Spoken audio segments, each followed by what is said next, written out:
The Castillo de San Marcos is the oldest masonry fort in the continental United States. Located on the western shore of Matanzas Bay in the city of St. Augustine, Florida, the fort was designed by the Spanish engineer Ignacio Daza.Construction began in 1672, 107 years after the city's founding by Spanish Admiral and conquistador Pedro Menéndez de Avilés. When Florida was part of the Spanish Empire, the fort's construction was ordered by Governor Francisco de la Guerra y de la Vega after the destructive raid of the English privateer Robert Searles in 1668.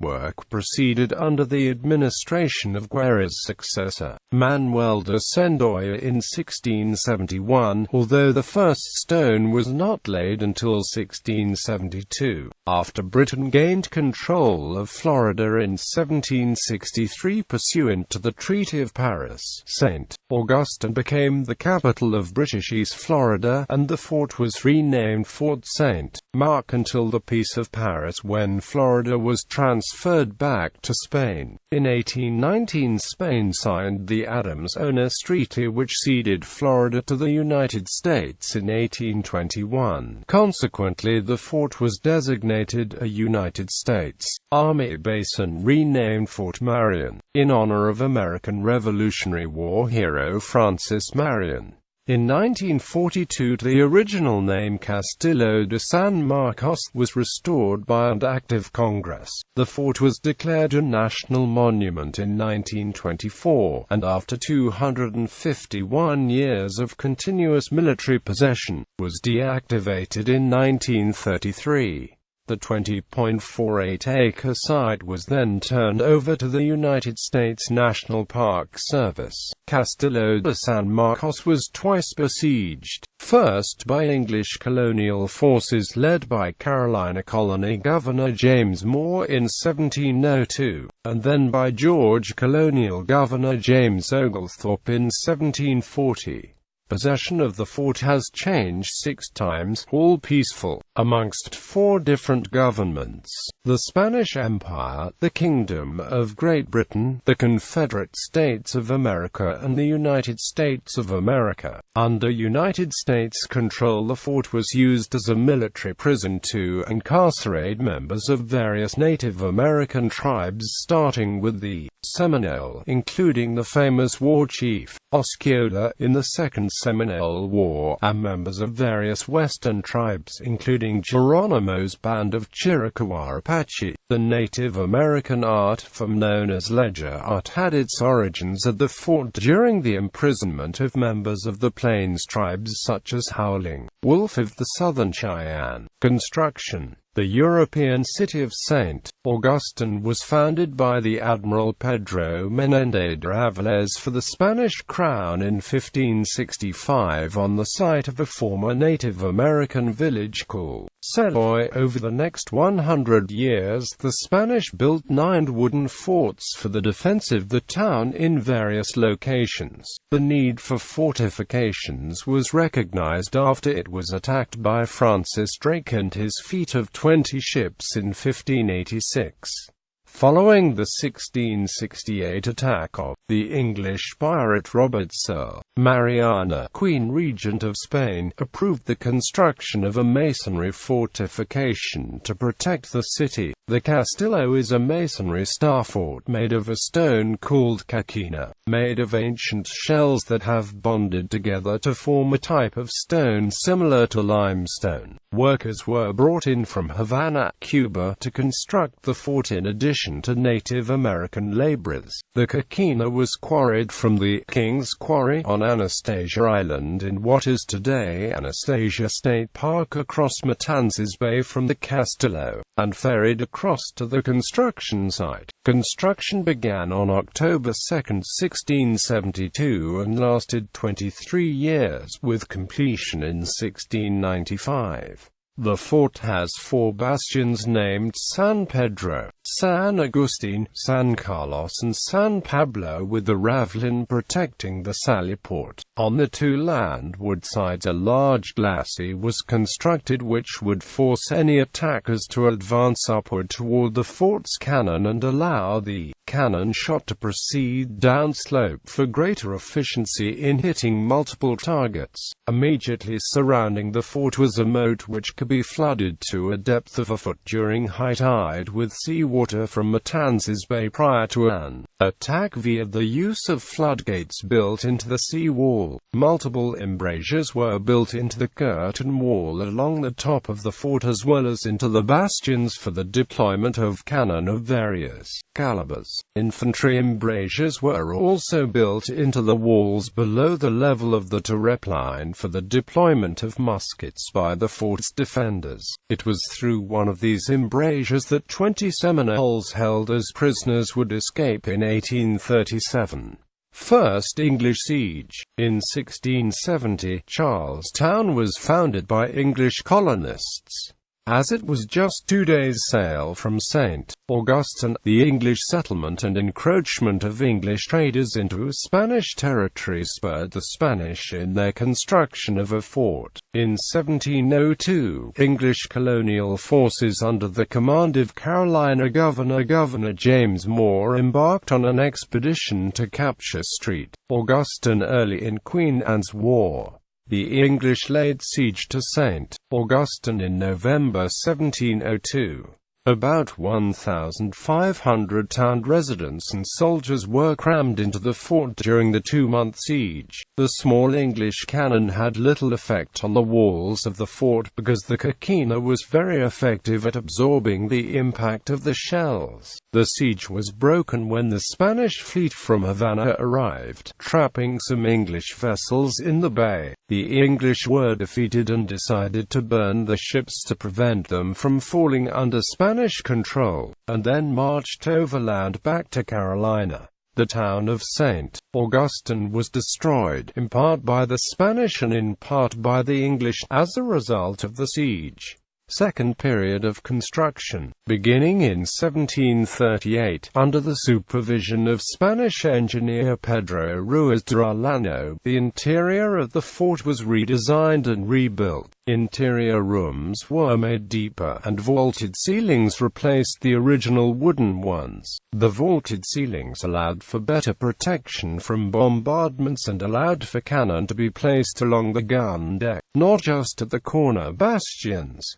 The new ceilings required the height of the exterior wall to be increased from 26 to 33 feet. Second British siege. Spain and Britain were rivals in Europe, and since the two countries had both founded empires in the New World, the rivalry continued there as well. In 1733 a British vessel, the Rebecca, commanded by Captain Robert Jenkins, was seized in the Caribbean by the Spanish Coast Guard. Suspecting that the British had been trading illegally with Spanish colonies, the Spanish searched the ship. A fight broke out between the Spanish and British sailors. In the skirmish, Jenkins had his ear cut off by a Spanish officer, who picked it up and said, "Take this to your king and tell him that if he were here I would serve him in the same manner." Quote. When Jenkins reported the incident to British authorities, they used it as a pretext to declare war on Spain in 1739. The war was called the War of Jenkins' Ear, after British Admiral Edward Vernon won a huge victory at Portobello. General James Oglethorpe, the founder of Georgia, was quick to imitate him in North America.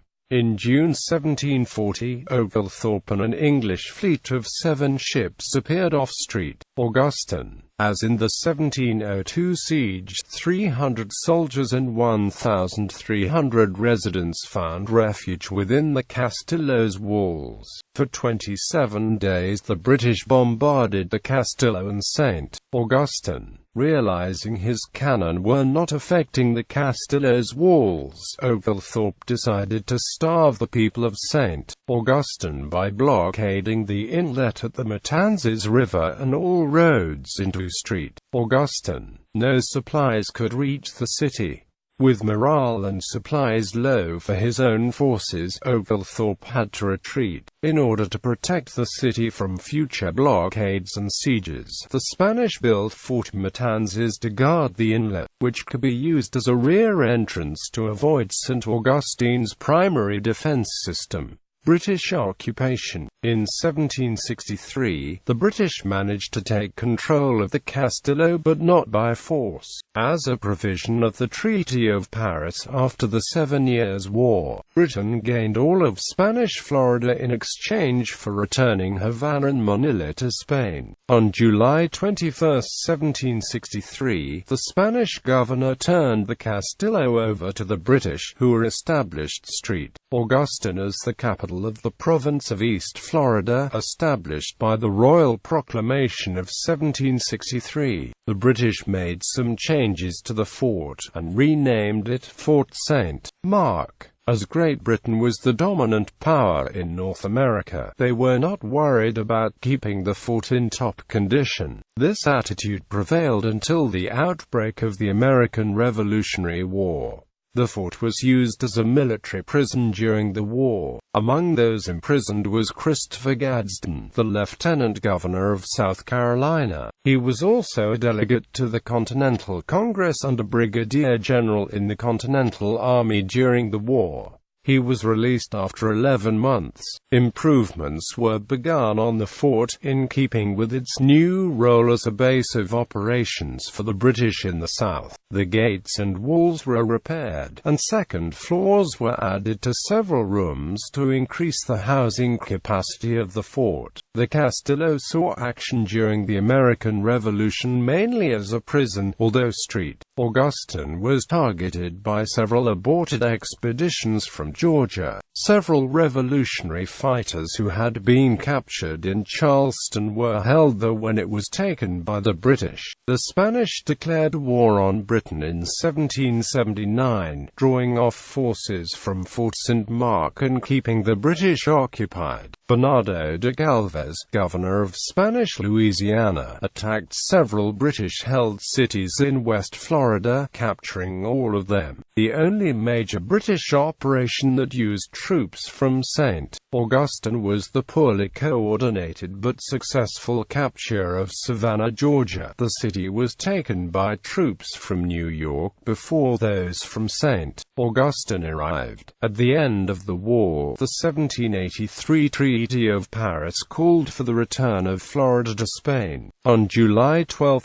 1784, Spanish troops returned to St. Augustine. Second Spanish period. When Spain regained control over Florida, they found a much-changed territory. Many Spaniards had left Florida after the handover to Britain, and many British citizens stayed after it was returned to Spain. Many border problems arose between Spanish Florida and the new United States. Spain changed the name of the fort back to the Castillo de San Marcos, and continued to build upon the improvements that Britain had made to the fort in an effort to strengthen Spain's hold on the territory. However, due to increased pressure from the United States and several other factors, in 1819, Spain signed the Adams-Onis Treaty, ceding Florida to the United States, which was transferred in 1821. First United States period. Upon receiving the fort from Spain, the Americans changed its name to Fort Marion. It was named to honor General Francis Marion, an American Revolutionary War hero nicknamed the Swamp Fox. Structurally, the Americans made few changes to the fort during this time. Many storerooms were converted to prison cells on account of the heavy doors and barred windows. Also, part of the moat was filled in and transformed into an artillery battery as part of the American coastal defense system. The original Spanish seawall was dismantled to ground level and a new seawall constructed immediately adjacent to the seaward side of the original. At this time a hotshot furnace was also built in the filled-in section of the moat behind the newly built water battery. Cannonballs were heated in the furnace to fire at wooden enemy ships. In October 1837, during the Second Seminole War, Seminole chief Osceola was taken prisoner by the Americans while attending a peace conference near Fort Peyton under a flag of truce. He was imprisoned in Fort Marion along with his followers, including Uchee Billy, King Philip and his son Coacuchee, and then transported to Fort Moultrie on Sullivan's Island in Charleston's harbor. Uchee Billy was captured on September 10, 1837, and he died at the fort on November 29.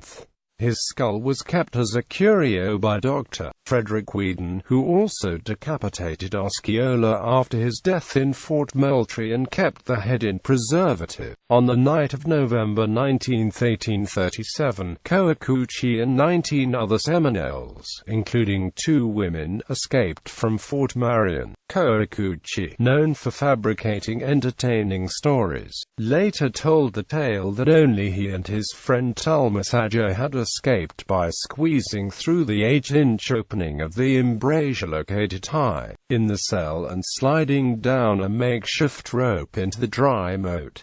Talmas Hadjo, however, was not on the official list of prisoners. By whatever means the escape was actually effected, the escapees made their way to the band's encampment at the headwaters of the Tomoka River, about 40 miles south of St. Augustine. Because of their ill treatment, they vowed to continue fighting, and the war was prolonged for 4 more years. The cell from which Coacuchee escaped was long part of the official lore of the fort.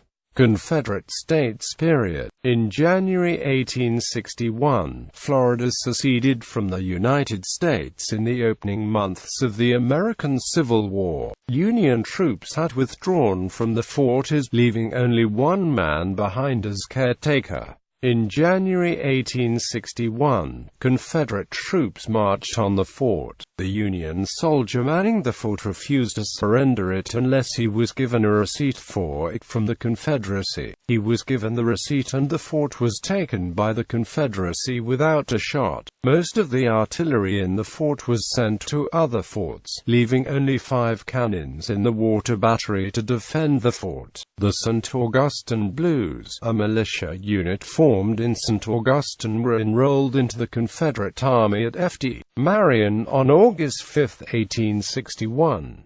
They were assigned to the recently organized 3rd Florida Infantry as its Company B. More than a dozen former members of the St. Augustine Blues are buried in a row at the city's Tolomato Cemetery. The fort, along with the rest of the city of St. Augustine, was reoccupied by Union troops after acting Mayor Cristobal Bravo officially surrendered the city to Union Navy Fleet Commander C.R.P. Rogers on March 11, 1862. The Confederate forces left the city the previous evening in anticipation of the arrival of the Union fleet under the command of Commodore Dupont. Second United States period. The fort was taken back by Union forces on March 11, 1862, when the US Wabash entered the bay, finding the city evacuated by Confederate troops. The city leaders were willing to surrender in order to preserve the town, and the city and the fort were retaken without firing a shot. Throughout the rest of the fort's operational history, it was used as a military prison. Beginning in 1875, numerous Native American prisoners were held at the fort in the aftermath of the Indian Wars in the West. Many would die at the fort.